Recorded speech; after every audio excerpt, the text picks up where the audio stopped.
Andito na naman kami sa dagat. Nag-drop by lang kami kasi galing kami sa munisipyo. Nag-ano kami ng building permit. Nag-process kami ng building permit kasi nga papaumpisahan na namin. Unti-unti papabakot ng saka dike dyan sa dike dyan sa harap. Doon dyan ba sa harap.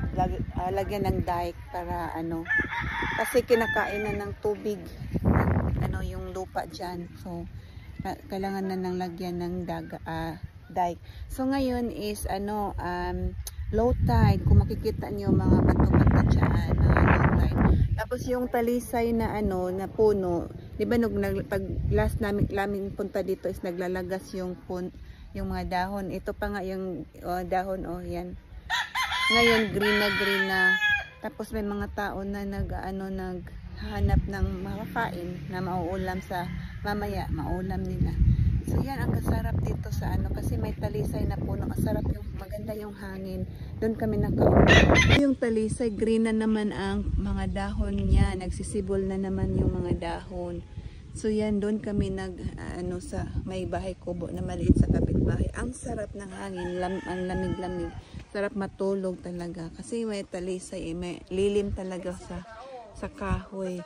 Kaya hopefully, tapos yan, mayroon ng mga tao doon. Kung may tao doon na yan ito yung itsura ng dagat pag pag low tide. Yung tubig talaga andun pa doon. May mga tao ng isda, tapos doon sa malayo, mayroong mga tao din na naghahanap ng mga shells ata or something na mauulam nila sa mamaya sa hapunan. So ito maraming mga bato dito na mga corals yan, mga bato yan. Pero pag mag high tide ito, okay lang naman maligo, malinaw. So upo kami dyan, pahinga-hinga. So maya-maya alis na rin kami. Papahangin lang kami kasi ang sarap ng hangin talaga dito sa dagat. So hopefully talaga na natin. Kahit pa natin.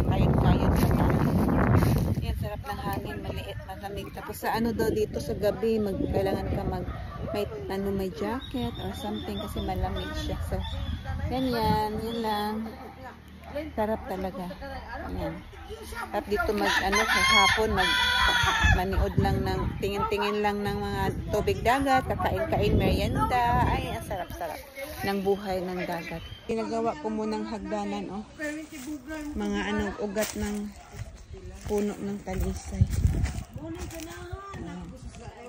So yan kami ang ganda-ganda pag